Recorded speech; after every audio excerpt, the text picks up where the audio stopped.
नमस्कार बच्चों, कैसे हैं आप सभी। आप लोगों को अच्छा लग रहा है ना साना साना हाथ जोड़ी पाठ पढ़ना। और पिछले वीडियो में मैंने जहाँ तक कोशिश की थी कि हम जिस विषय पे बातचीत करें उसका कुछ चित्र देखें, और इसी व्हाइट बोर्ड के डिस्प्ले पर मैंने आपके लिए वो सारे चित्र लगाए थे। और एक अच्छा सा गीत भी हमने उसका कुछ अंश सुना था। बच्चों, होता यह है कि YouTube पे हम किसी दूसरे की सामग्री को लंबे समय तक इस्तेमाल नहीं कर सकते, लेकिन फिर भी चूंकि मैं आपको पढ़ा रहा हूँ, समझा रहा हूँ, इसलिए इन चीजों का थोड़ा थोड़ा इस्तेमाल कर लेता हूँ। खैर, तो आज भी हम बहुत रोचक ढंग से इस पाठ को पढ़ेंगे। और इससे पहले कि हम इस पाठ को पढ़ना शुरू करें, साना साना हाथ जोड़, हम जो कल तक पढ़े थे उस पर हम बातचीत कर लें। कुल जमा बात यह था कि लेखिका जो है वो सिक्किम के रास्ते से हिमालय का दर्शन करने जा रही हैं। युमथांग एक ऐसी जगह है जो जो टूरिस्ट स्पॉट के रूप में जाना जाता है, और युमथांग जाने के लिए वो निकली हुई हैं। उनके साथ उनके 4-5 दोस्त हैं, और उनका जो गाइड है वो जितेन है। वो जगह जगह अच्छे अच्छे जगहों से लेकर उन्हें जा रहा है। बहुत सुंदर फूलों की जो वादियां हैं, जैसा कि मैं आपसे बातचीत कर रहा था कि फूलों की वादियां बहुत जबरदस्त हैं हिमालय में। ऐसा नहीं है कि हिमालय पर लोग सिर्फ बर्फ ही देखने जाते हैं, ऐसी बिल्कुल बात नहीं है। बर्फ तो हमारे लिए एक आकर्षण है ही। हिमालय पर जाने के और भी कई आकर्षण हैं। वहाँ का जो भूदृश्य है, पहाड़ों को देखना, झरनों को देखना, पहाड़ों से उतरती नदियों को देखना, वहाँ की ठंड, वहाँ की हरियाली, पहाड़ों पर जो हरा रंग फैला हुआ है वो भी, बड़ी बड़ी खाइयां, बड़ी बड़ी वादियां, लंबी चौड़ी घाटियां, यह सब कुछ आकर्षण का केंद्र है, और हम वह सब कुछ देखने जाते हैं। पहाड़ों पर जो तालाब हैं, पहाड़ों पर जो जलाशय हैं वे कैसे हैं, और वहाँ की जो बसाहट है वो कैसी है, वहाँ का जो जनजीवन है वो कैसा है, यह सब कुछ देखने का विषय है।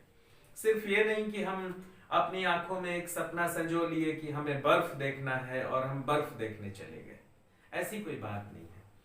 आप भी कभी किसी जगह पर जाते हैं तो आप ये जरूर देखने की कोशिश करें कि जो चीज हम देखने आए हैं वो तो हम देखेंगे ही, क्योंकि हम उसे देखने आए हैं।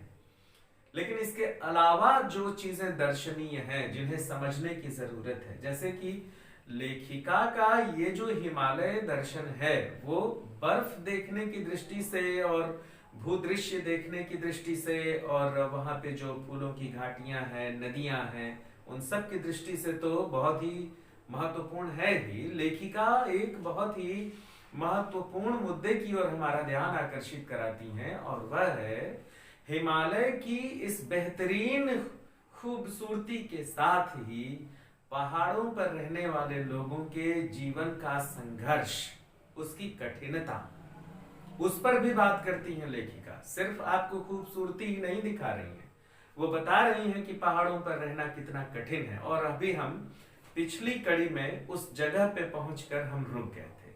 लेखिका कहती हैं कि जब युमथांग के रास्ते में वो एक जगह पर 7 सिस्टर्स वाटरफॉल है, जब वहां पे वो रुकती हैं, और जब उन्हें उनके भीतर की सारी तामसिकताएं दूर होती हैं, वे बहुत ही प्रकृति का विराट रूप देखती हैं, और उन्हें अपनी तुच्छता का एहसास होता है, तो उन्हें लगता है कि मनुष्य तो इस खूबसूरती के सामने कुछ है ही नहीं है। लेकिन जैसे ही आगे बढ़ती हैं उन्हें कुछ दृश्य दिखाई देते हैं। उन दृश्यों ने उन्हें झकझोर दिया। वो आई थी बर्फ देखने के लिए, लेकिन और भी कुछ देखने लगी और विचलित होने लगी, दुख से भरने लगी। वो क्या था, क्या ऐसी बात रह गई थी जिन्हें देखकर वो अत्यंत दुखी हो गई, और उन्हें लगा कि ये जो समस्या है ये सिर्फ हिमालय की समस्या नहीं है। हिमालय की पहाड़ियों पर गरीबों का जो संघर्ष है, वही संघर्ष बिहार के आदिवासियों के भी बीच है, वही संघर्ष केरल के लोगों के भी बीच में है, वही संघर्ष उत्तर प्रदेश के गरीबों के बीच में भी है, वही संघर्ष उड़ीसा के समुद्री तटों पर रहने वाले संघर्ष करने वाले गरीबों के साथ भी है। तो लगभग दुख सहने के मामले में गरीबी की जो एक बिरादरी है, गरीबी सहने वाली जो सहने वाला जो एक समूह है, उन सब का दुख लगभग एक जैसा है, चाहे वह पहाड़ों पे रहते हो, चाहे वह मैदानी क्षेत्रों में रहते हो, चाहे वो जंगलों में रहते हो, चाहे वो समुद्रों के किनारे रहते हो। तो इन्हीं दृश्यों ने लेखिका को झकझोर दिया और वे हिमालय की खूबसूरती देखना भूलकर उस दुख की ओर उनका ध्यान चला गया और कुछ देर के लिए वो भूल गई कि मैं हिमालय दर्शन करने आई हूँ, और वो उस दुख से रूबरू होने लगी और उसे महसूस करने लगी। तो क्या था वो दुख, क्या महसूस करने लगी वो, क्या उन्होंने ऐसा देख लिया, अब हम इस कड़ी में उसे पढ़ेंगे और उसके बाद आगे हिमालय दर्शन करते चलेंगे। कुछ महत्वपूर्ण चित्र आज भी मैं आपके लिए लेकर आया हूं। मैंने कोशिश की कि जिन जगहों के बारे में हम बातचीत करें, कम से कम उसका एक चित्र हम यहाँ पर देख लें। तो मैंने प्रयास किया है, उम्मीद है आपको अच्छा लगेगा, और अच्छा लगेगा तो मुझे जरूर बताइएगा। आपका एक कमेंट नीचे कमेंट बॉक्स में, आप जब एक पंक्ति लिखते हैं ना कि अच्छा लगा सर, तो सारी मेहनत मेरी सफल हो जाती है। ठीक है बच्चों, तो चलिए मैं पढ़ता हूं और आप सभी मिलाइए। पृष्ठ क्रमांक 21 और ये अंतिम पैराग्राफ है। दरअसल मंत्र मुग्ध सी मैं, दरअसल मंत्र मुग्ध सी मैं। यहां से मैं पढ़ना शुरू करता हूं, क्योंकि इसके पहले तक मैं पढ़ लिया था और मैंने ये बता दिया था कि अचानक खूबसूरती देखते हुए लेखिका अचानक कुछ ऐसा देख लेती हैं कि खूबसूरती देखने की ओर से उनका सम्मोहन टूटता है और वो जिंदगी से जुड़ जाती है। क्या है, मैं पढ़ रहा हूं। दरअसल मंत्र मुग्ध सी मैं तंद्रिल अवस्था में ही, मंत्र मुग्ध मतलब इन दृश्यों को देखकर मैं मोहित हो गई थी, उसी अवस्था में। तंद्रिल अवस्था, तंद्रिल अवस्था क्या होती है? तंद्रिल अवस्था होती है बच्चों, थोड़े थोड़े नींद में जब हम रहते हैं, थोड़ी थोड़ी खुमारी में हम रहते हैं, जब हमें और कोई चीज सूझता नहीं है, उसे हम तंद्रिल अवस्था कहते हैं। मतलब हम पूरी तरह से चैतन्य नहीं है, उसे तंद्रिल अवस्था कहते हैं। कुछ सोचते सोचते नहीं हम आगे चले जाते हैं, उसे तंद्रिल अवस्था कहते हैं। देखिए इसको ऐसे लिखेंगे, मैं आपको लिख के दिखा देता हूं। तंद्रिल, देखिए इसे इस तरह से लिखा जाता है, तंद्रिल, तंद्रिल।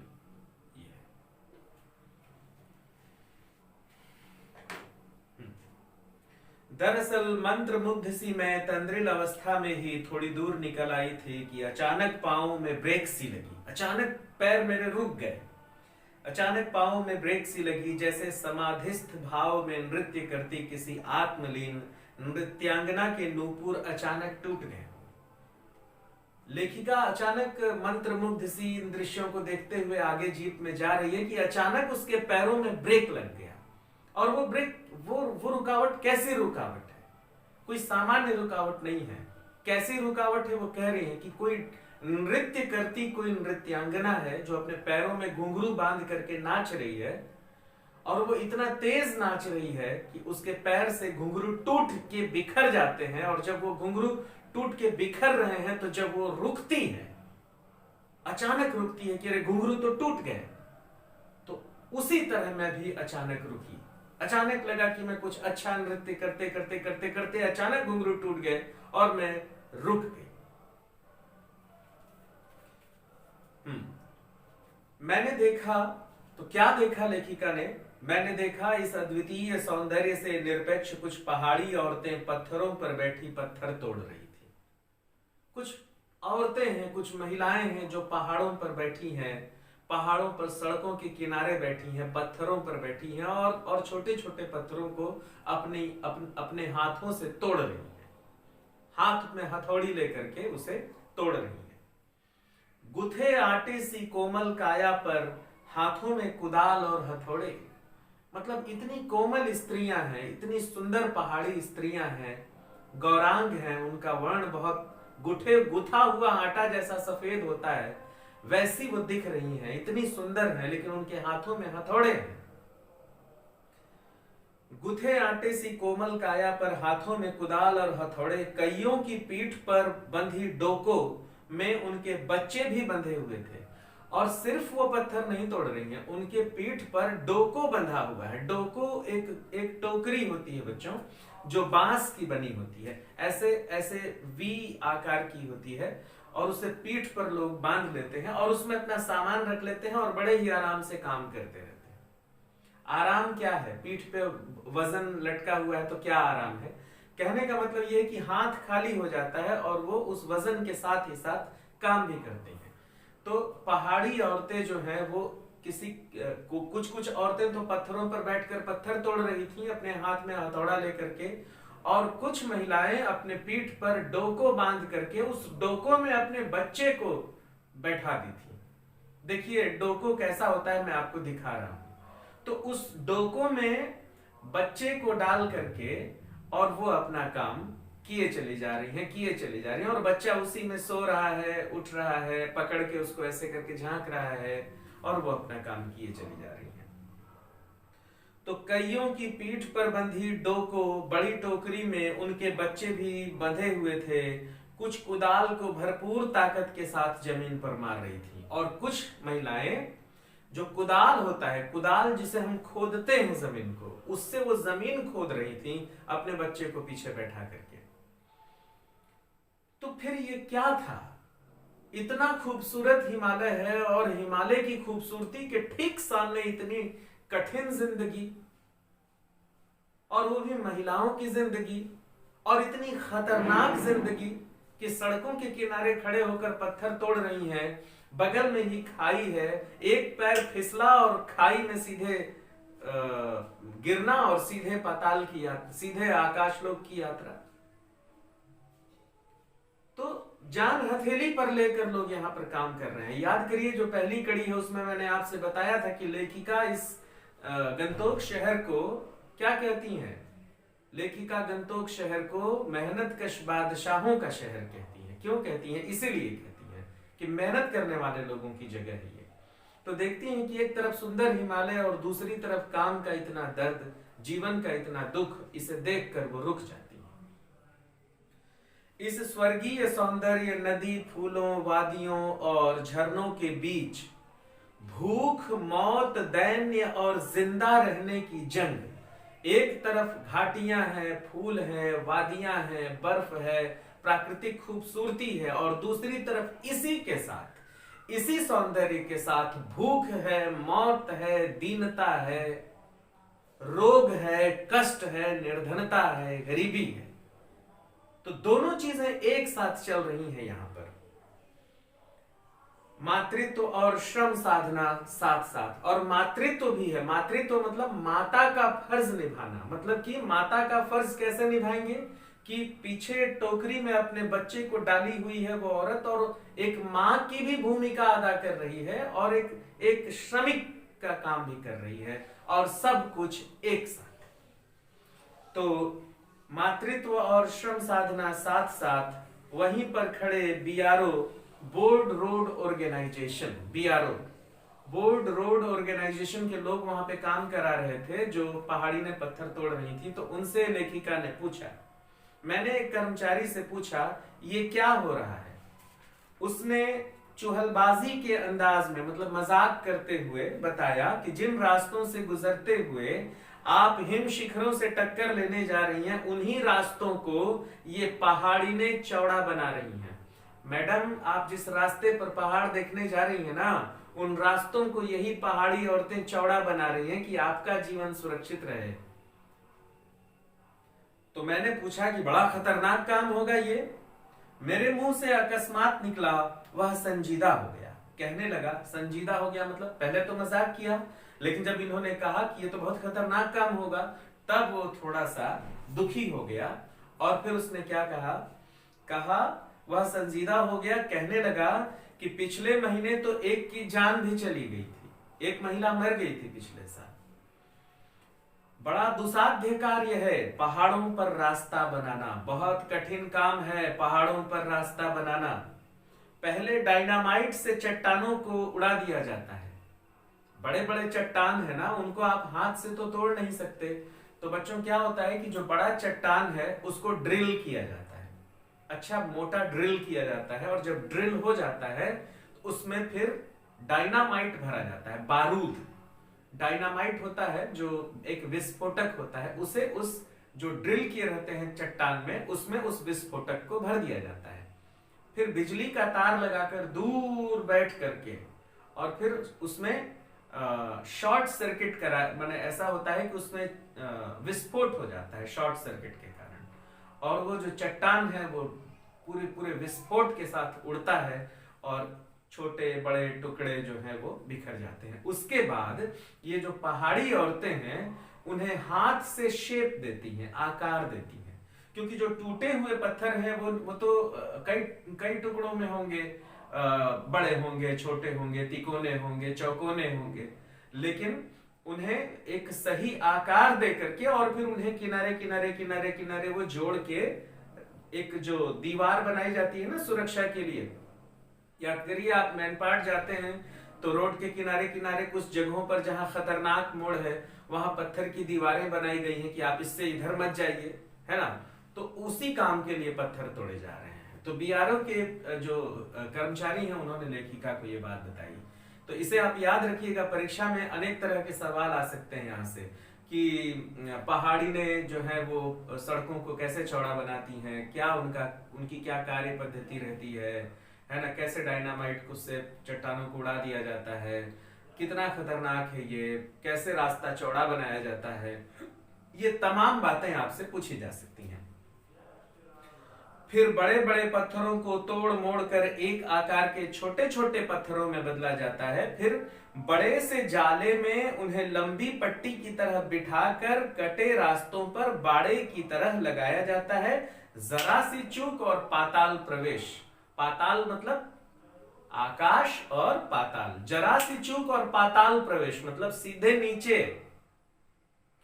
जाली में लगा करके उसे, और जाले जाले जाले में लगा करके उसे जहां पहुंचाना है वहां पहुंचाया जाता है और बाड़े की तरह सजा दिया जाता है, बाउंड्री की तरह, और उन पत्थरों से इस तरह का काम लिया जाता है। और तभी मुझे ध्यान आया, इन रास्तों पर एक जगह सिक्किम सरकार का बोर्ड लगा था जिस पर बड़े बड़े अक्षरों में लिखा था। देखिए बच्चों यहां ध्यान दीजिएगा, इस पाठ में अनेक बोर्ड हैं जिन बोर्ड पर तरह तरह के संदेश लिखे हुए हैं। वो बोर्ड क्या क्या कह रहे हैं उस पर एक नोट बना लीजिए। परीक्षा में प्रश्न आता है कि जो बोर्ड है वो अनेक तरह के संदेश देते हैं और आपका रास्ता सुगम बनाते हैं। इन जो साइन बोर्ड लगे हुए हैं इनकी क्या भूमिका होती है, तो आपको उदाहरण देना पड़ेगा कि यहाँ यहाँ हमने इस तरह का बोर्ड देखा था। तो देखिए यहाँ पे एक जगह आप याद करिए, पिछली कड़ी में मैंने बताया था कि वहां लिखा हुआ है थिंक ग्रीन, एक साइन बोर्ड लगा हुआ है जिस पर लिखा हुआ है थिंक ग्रीन। अब ये देखिए दूसरा साइन बोर्ड क्या कह रहा है, कह रहा है कि ever wondered who defied death to build these roads, है ना, ever wondered who defied death to build this roads, these roads, मतलब कि आप बहुत आश्चर्य से भर जाएंगे कि लोगों ने इन सड़कों को बनाते हुए मौत को भी हरा दिया है। एवर यू वंडर्ड, आप बहुत आश्चर्यचकित हो जाएंगे, है ना। Ever wondered who defied death, जिन्होंने डेथ माने मृत्यु को भी हरा दिया है, टू बिल्ड दीज रोड्स, इन सड़कों को बनाने में उन्होंने मौत को भी झुठला दिया है। तो ये लिखा हुआ था वहां पे। आप ताज्जुब करेंगे पर इन रास्तों को बनाने में लोगों ने मौत को झुठला दिया है। एकाएक मेरा मानसिक चैनल बदला, लेखिका बहुत सोच रही है, अचानक वो उसका दिमाग कहीं घूमा और वो कुछ और सोचने लगी। मन पीछे घूम गया, पीछे घूम गया मतलब जहां से आई है वहां उसका मन चला गया। लेखिका का कह रही है मन पीछे घूम गया। इसी प्रकार एक बार पलामू और गुमला के जंगलों में मैंने देखा था। पलामू और गुमला के जंगल, आज जो वर्तमान झारखंड राज्य है वहां पर पलामू और गुमला दो क्षेत्र का नाम है बच्चों। वहां पर जो जंगलों में रहने वाले, पहाड़ों पे रहने वाले जो लोग हैं, जो वहां के आदिवासी हैं, मूल निवासी हैं, उनका जीवन इतना कठिन है, इतना कठिन है कि उनके पैर हमेशा फूले रहते हैं। पहाड़ों पे चढ़ना उतरना, शारीरिक काम इतना ज्यादा करते हैं कि जोड़ जोड़ दुखते रहता है, पैर फूले रहते हैं, हाथों में बीवाइयां फटी रहती हैं, घाटे पड़ जाते हैं हाथों में। आप देखेंगे कि हम सोचते हैं कि हमारा हाथ कोमल रहे, हम तमाम तरह का क्रीम लगाते हैं, पैरों में क्रीम लगाते हैं कि बीवाइयां न फटे, कितना अपने आप को सहेज के रखते हैं। लेकिन जरा उन महिलाओं के दुख को याद करिए कि जो महिलाएं पहाड़ों पर काम कर रही हैं, उनके हाथ कुदाल से पत्थर तोड़ रही हैं, उनके हाथ का क्या? उन्हें कोई कोमल बनाने वाला क्रीम कोई क्यों नहीं दे के आता? उन्हें कोई पैरों में पहनने वाला चप्पल देकर क्यों नहीं आता कि तुम्हारे पैरों में कंकड़ न गड़े? आप कभी देखिएगा बीवाई फटे हुए पैरों को, और उन पैरों को भी देखिएगा जिन पैरों में सूजन है। इसी प्रकार एक बार पलामू और गुमला के जंगलों में मैंने देखा था, पीठ पर बच्चे को कपड़े से बांधकर पत्तों की तलाश में वन वन डोलती आदिवासी युवतियां। बच्चों को कपड़े में पीठ पे बांध के, जैसे महारानी लक्ष्मीबाई वाला सीन देखे थे ना आप, दृश्य जिसमें वो अपने बच्चे को पीठ में बांध करके और कपड़े में बांध लेती हैं, वैसे यहाँ की आदिवासी महिलाएं अपने बच्चों को इस तरह से बांधती हैं पीछे। वो बच्चा उसमें ऐसे करके लटका रहता है और वो अपना काम करते रहती हैं, और जंगलों में पत्ता तोड़ते हुए। हमारे यहाँ जो ये तेंदू पत्ते का काम होता है बच्चों, बहुत बहुत बहुत ही कठिन काम है। जंगलों में लोग जाते हैं, पत्ता तोड़ते हैं, तेंदू का पत्ता तोड़ते हैं, उसका बंडल बनाते हैं, उसे बड़े बड़े खलिहानों में ऐसे फैला के रखते हैं ताकि वो सूख जाए, उसका मॉइस्चर जो है, उसमें जो गीलापन है वो खत्म हो जाए। तो फिर उस बंडल को बोरे में डाल करके फिर बेचने जाते हैं, फिर पर बंडल के हिसाब से उन्हें पैसा मिलता है। कितना कठिन काम है, सोचिए आप। तो पीठ पर बच्चों को कपड़े से बांधकर बच्चों की पत्तों की तलाश में वन वन डोलती आदिवासी युवतियां। उन आदिवासी युवतियों के फूले हुए पांव और पत्थर तोड़ती पहाड़िनों के हाथों में पड़े ठाठे। माने हाथ में क्या होता है बच्चे, चमड़ा जो है ना वो कड़ा कड़ा हो जाता है एकदम, उसको ब्लेड से भी काटोगे तो पता नहीं चलेगा।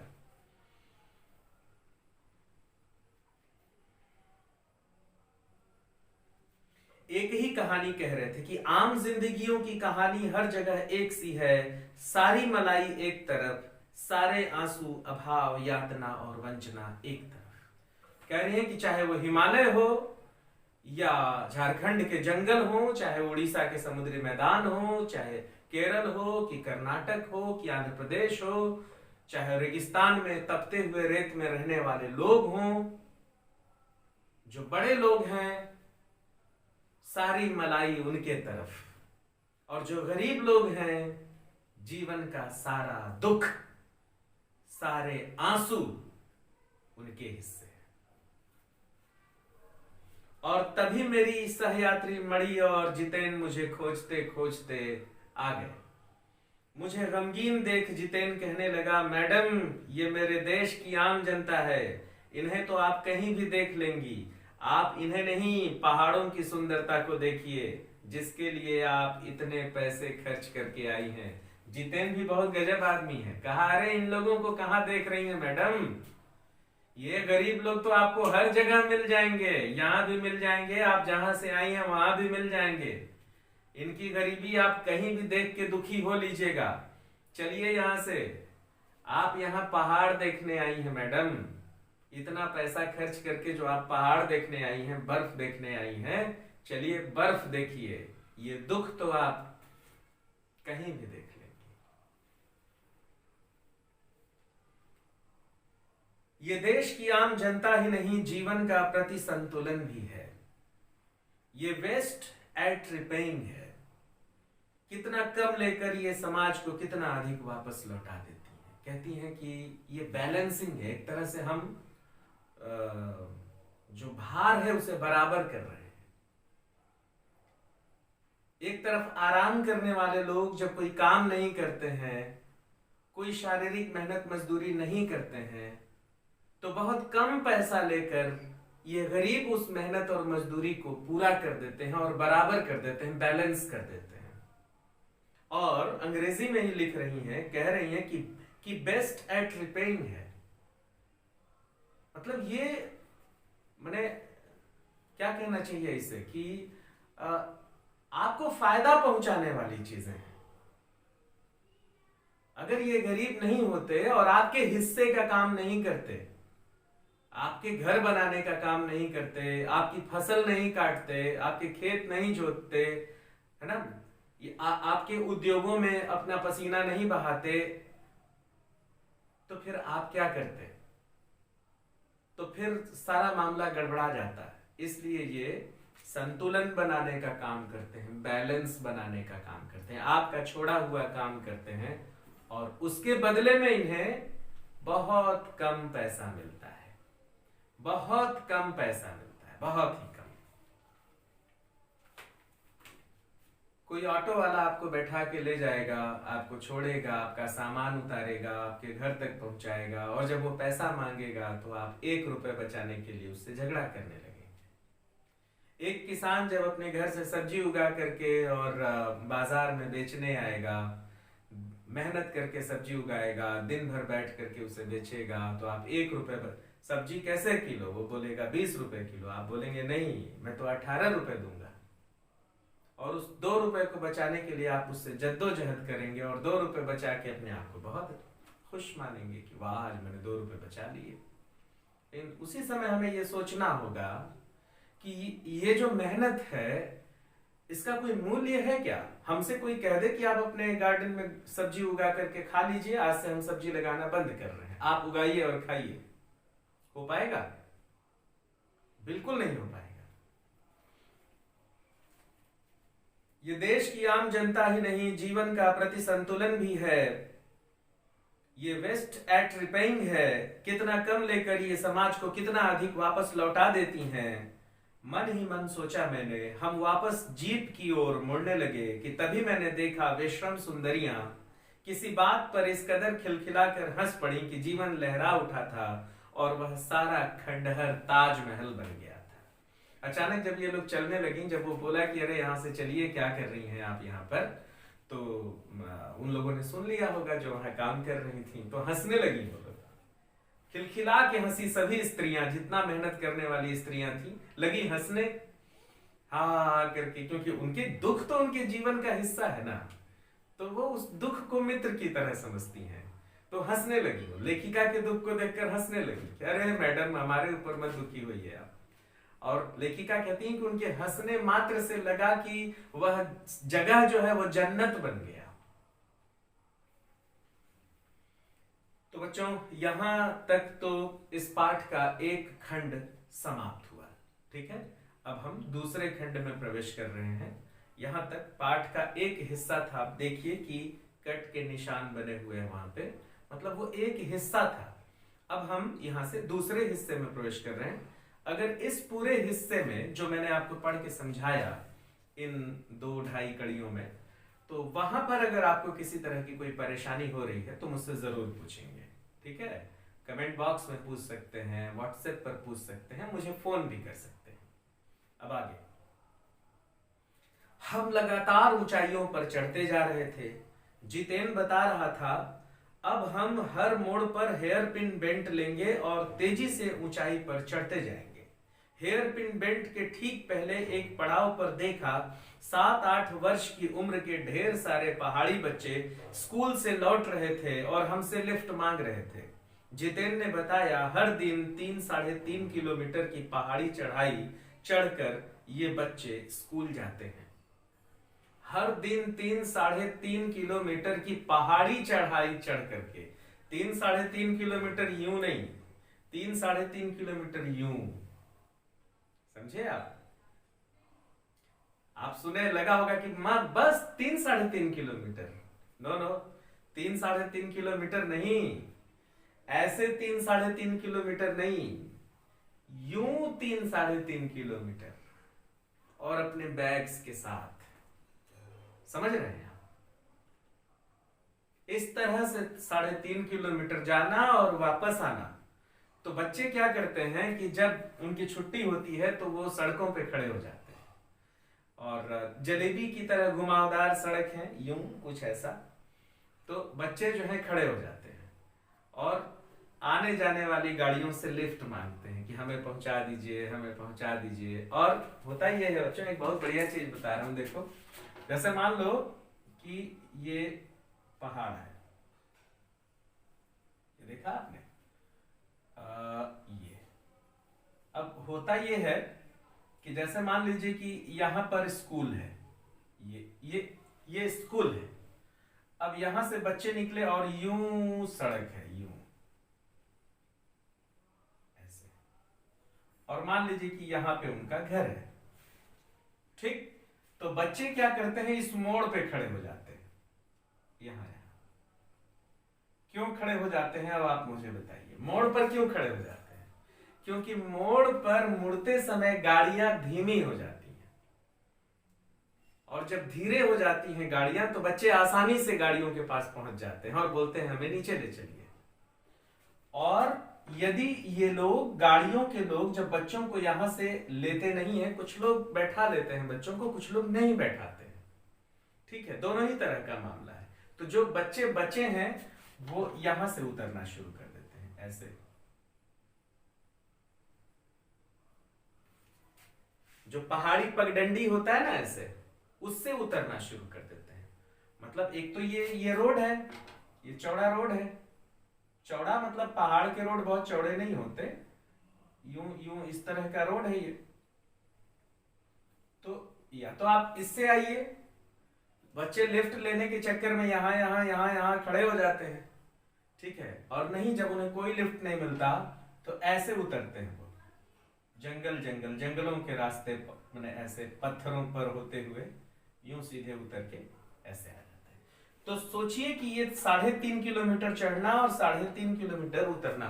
अब लेखिका कोई टेप लेकर के नहीं गई थी कि वह 3.5 किलोमीटर है कि 3.25 किलोमीटर है कि 3.25 किलोमीटर है। कहने का मतलब यह है कि बच्चे रोज बड़ी ऊंचाइयां तय करके ऊपर चढ़ते हैं और बड़ी ऊंचाइयां तय और बहुत ढलान तय करके नीचे उतरते हैं। और इतना ही नहीं, बात यहीं खत्म नहीं हुआ है, आगे देखिए क्या कहती हैं।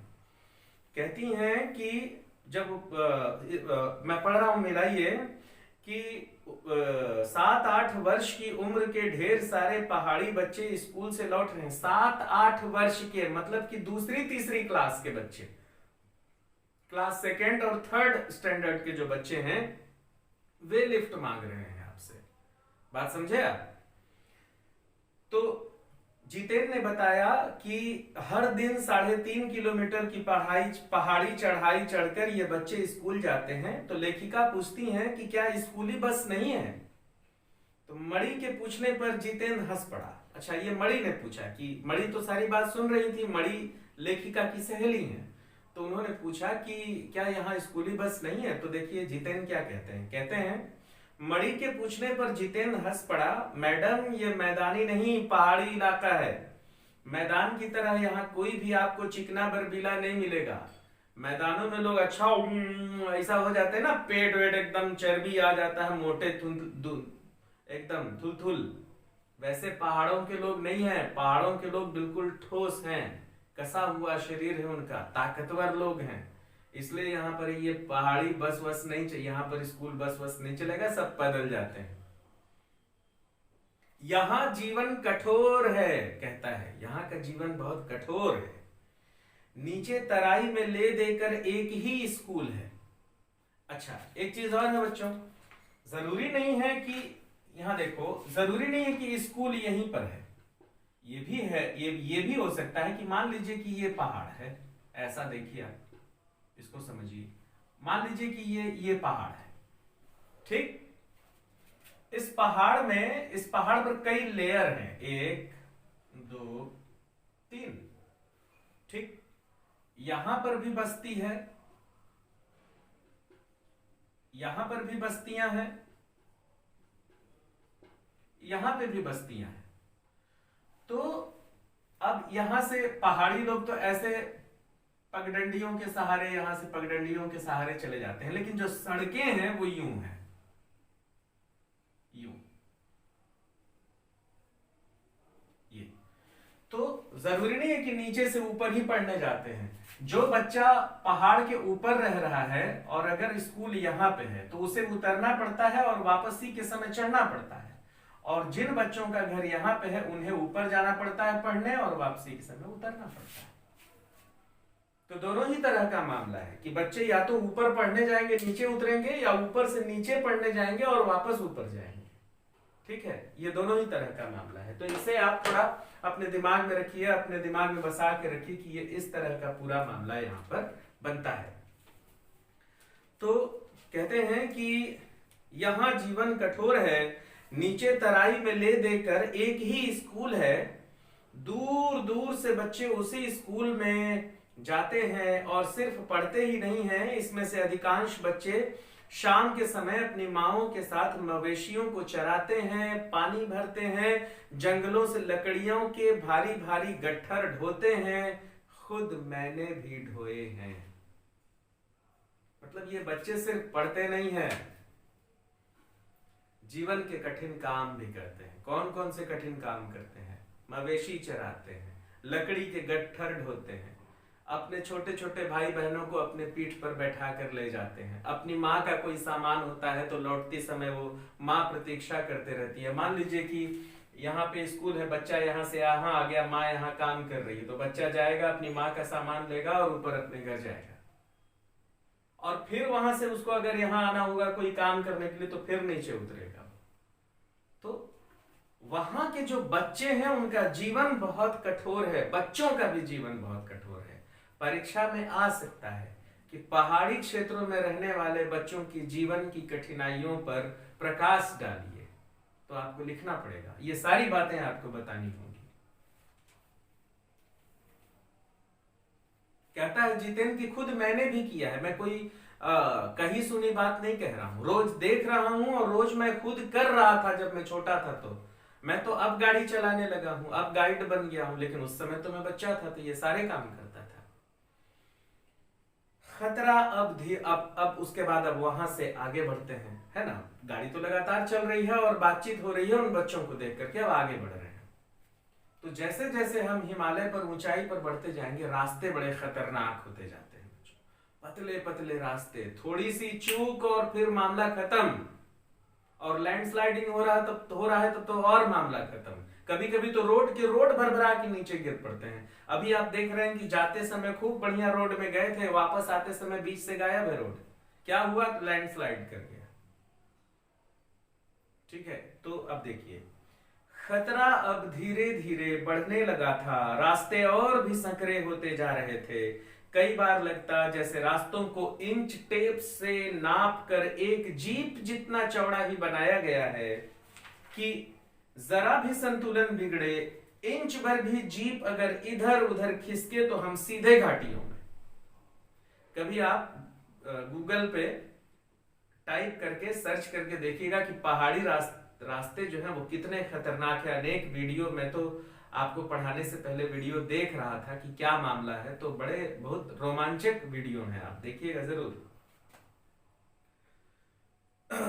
इन रास्तों पर जगह जगह लिखी चेतावनियां भी हमें खतरों के प्रति सजग कर रही थी। अनेक जगह पर साइन बोर्ड लगे हुए थे और चेतावनियां लिखी हुई थी उस पर, है ना। या तो जंगल विभाग के लोगों ने उसे लगवाया होगा, या पहाड़ों पर काम करने वाला कोई विशेष विभाग होगा वो लगवाया होगा, या पीडब्ल्यूडी के लोगों ने लगवाया होगा। उस एक के बाद एक आपको सावधान करने वाले बोर्ड वहां पर दिखते हैं, जिस पर क्या लिखा होता है देखिए। एक अब देखिए, पहले दो बोर्ड भी आपको मैं बता चुका हूं, अब देखिए एक अगला बोर्ड आया, उसमें लिखा हुआ है, लिखा था धीरे चलाएं, घर में बच्चे आपका इंतजार कर रहे हैं। गाड़ी धीरे चलाइए, घर में बच्चे आपका इंतजार कर रहे हैं, नहीं तो अभी हो जाएगा ओम नमः शिवाय आपका। थोड़ा और आगे बढ़े कि फिर एक चेतावनी, क्या? Beware man eater around, beware man eater around. आदमियों को खाने वाले जानवर आसपास हैं, लेकिन लेखिका कहती है कि मुझे कहीं भी मैन ईटर दिखाई नहीं दिए। दिखाई क्या दिए? तो बड़े बड़े याक। थोड़ा और आगे बढ़े कि फिर एक चेतावनी, beware man eater around. पर हमें नरभक्षी जानवर नहीं, दूध देने वाले याक दिखे। जिस तरह हमारे यहाँ गाय हुआ करती है ना बच्चों, पहाड़ों पर याक हुआ करते हैं, बिल्कुल भैंस की तरह, भैंस से बड़े होते हैं। और फर्क ये होता है कि भैंस का शरीर जो है वो चिकना होता है और याक के शरीर पर बड़े बड़े बाल होते हैं। अब बाल क्यों होते हैं आप खुद जानते हैं, मैं इसे अब क्या बताऊं। अगर जानते हैं तो कमेंट बॉक्स में लिख के बताइएगा। पहाड़ों पर गिरती बर्फ से प्राकृतिक ढंग से रक्षा करने वाले घने घने बालों वाले याक। अब तो आप समझ गए। सूरज ढलने लगा था, हमने देखा कुछ पहाड़ी औरतें गायों को चराकर वापस लौट रही थीं। ऐसा नहीं है कि गाय नहीं है, वहां पर गाय है, लेकिन ज्यादातर याक वहां पर दिखाई देते हैं, क्योंकि याक बड़े मजबूत होते हैं, बहुत ही मजबूत होते हैं, दूध भी देते हैं और भारी भरकम काम भी करते हैं। आप उस पर कुछ लाद दीजिए, वो लेके चला जाएगा, है ना। तो हमने देखा कुछ पहाड़ी औरतें गायों को चरा कर लौट रही थीं, कुछ के सिर पर लकड़ियों के भारी भरकम गट्ठर थे।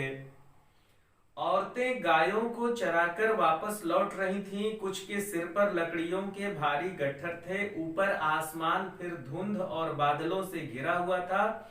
उतरती संध्या में जीप अब चाय के बागानों से गुजर रही थी। चाय के बागान, पहाड़ के ढलानों पर चाय के बागान भी मिलते हैं बच्चों। तो वहां सिक्किम में ऊंचाई पर चाय के बागान भी हैं। असम से ही शुरू हो जाता है, पश्चिम बंगाल से ही शुरू हो जाता है चाय के बागानों का मामला। फिर एक दृश्य ने मुझे खींचा, एक और बहुत खूबसूरत दृश्य लेखिका ने देखा। क्या देखा? नीचे चाय के हरे हरे बागानों में कई युवतियां बोकू पहने। बोकू क्या होता है? बोकू इसे जानिए। सिक्किम में पहना जाने वाला एक पारंपरिक परिधान होता है, कोट जैसा होता है, उसको बोकू बोलते हैं, रंग बिरंगा होता है वो। तो नीचे चाय के हरे हरे बागानों में कई युवतियां बोकू पहने, सिक्किमी परिधान। परीक्षा में पूछा जा सकता है, और खास तौर पे ये जो आपका गूगल फॉर्म पे जो हम लोग परीक्षा लेते हैं ना, वस्तुनिष्ठ, उसमें पूछा जा सकता है। बोकू का तात्पर्य है सिक्किमी परिधान, नेपाली परिधान, तिब्बती परिधान, इनमें से कोई नहीं, है ना, ये पूछा जा सकता है। तो कई युवतियां बोकू पहने चाय की पत्तियां तोड़ रही थीं। नदी की तरह उफान लेता उनका यौवन और श्रम से दमकता गुलाबी चेहरा।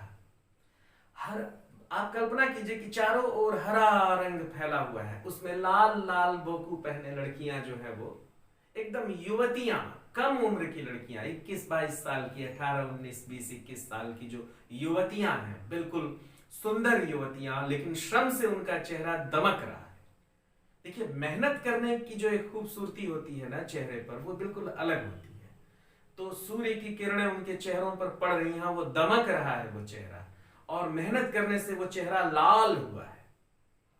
तो उस सौंदर्य की बात कर रही है लेखिका, और आपको समझा रही है कि नदी की तरह उफान लेता हुआ उनका यौवन और श्रम से दमकता गुलाबी चेहरा। एक युवती ने चटक लाल रंग का बोकू पहन रखा था। पूरा हरा पहाड़ है, उसमें एक लाल रंग पहनी हुई, एक बोकू पहनी हुई एक लड़की। कल्पना करिए आंख बंद करके कि उस हरे परिदृश्य में एक लाल रंग पहनी हुई लड़की, लाल रंग का बोकू पहनी हुई लड़की कैसी लग रही होगी। सघन हरियाली के बीच चटक लाल रंग डूबते सूरज की स्वर्णिम और सात्विक आभा में कुछ इस कदर इंद्रधनुषी छटा बिखेर रहा था कि मंत्रमुग्ध सी में चीख पड़ी थी। इतना अधिक सौंदर्य मेरे लिए असह्य था, इतनी सुंदरता मैंने कभी देखी ही नहीं थी। सोचिए, हरा बगान है, हरा बगान, उसमें एक लाल बोकू पहनी हुई एक युवती, एक यौवन से उफनती नदी जैसी यौवन कह रही है, कोई सामान्य लड़की नहीं है, बेहद ही खूबसूरत लड़की है, पहाड़ी लड़की है, वो बोकू पहने हुए लाल रंग की है, उस पर सूरज की किरणें पड़ रही हैं, तो 3 रंग दिखाई दे रहे हैं, हरा, लाल और सूरज का जो सुनहला कलर है वो उसके ऊपर पड़ रहा है। ऊपर नीला आकाश है, ये एक चौथा रंग है।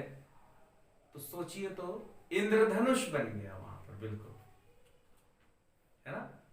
यही कह रही है कि इस तरह की जो खूबसूरती है मेरे लिए असहनीय थी, मेरे बर्दाश्त से बाहर थी, इतने सौंदर्य को बर्दाश्त कर पाना। युमथांग पहुंचने के लिए हमें रात भर लायुंग में पड़ाव लेना पड़ा। युमथांग जा रहे हैं, मैंने आपको बताया था, युमथांग से ठीक पहले लायुंग, जिसे लाचुंग भी कहते हैं, वहां पर इन्हें रुकना पड़ा। लाचुंग एक बस्ती है। आजकल जिस समय लेखिका लिख रही हैं उस समय लाचुंग एक सामान्य बस्ती हुआ करती थी। वहां पर छोटे मोटे दुकान हुआ करते थे, टूरिस्ट जो थे वहां से कुछ सामान लिया करते थे। लेकिन अब लाचुंग, लायुंग जो भी आप कह लीजिए, वो अब बहुत मशहूर जगह बन गया है। वहां बड़े बड़े दुकान खुल चुके हैं। वहां पर ये लोग रुके, ठीक है, युमथांग जाने से पहले। युमथांग पहुंचने के लिए हमें रात भर लायुंग में पड़ाव लेना था। गगनचुंबी पहाड़ों के तल में सांस लेती एक नन्ही सी बस्ती लायुंग। सारी दौड़ धूप से दूर जिंदगी यहाँ निश्चिंत सो रही थी। एक बहुत ही खूबसूरत छोटी सी बस्ती लायुंग, पहाड़ों के नीचे। लायुंग का चित्र देखेंगे, देखिए कैसा है। तो लायुंग बहुत ही खूबसूरत जगह है। वहां पर तीस्ता नदी है। जो नदी आप देख रहे हैं वो तीस्ता नदी है। तीस्ता नदी के किनारे किसी एक कॉटेज में ये सारे लोग रुके और वहां पर इन्होंने अपनी रात बिताई और अगले दिन ये युमथांग के लिए रवाना हुए। तो वहां पर क्या कुछ हुआ, ये सब कुछ हम अब मैं समझता हूं कि घड़ी इशारा कर रही है कि समय हो गया है। तो मुझे लगता है कि अब हम अपनी कक्षा को यहीं विराम दें और लायुंग में क्या हुआ और उसके आगे क्या हुआ हम अगली कड़ी में पढ़ेंगे। तो ठीक है बच्चों, आज की पढ़ाई को हम यहीं पर समाप्त करते हैं। अगली कक्षा में हम आगे चलेंगे। नमस्कार।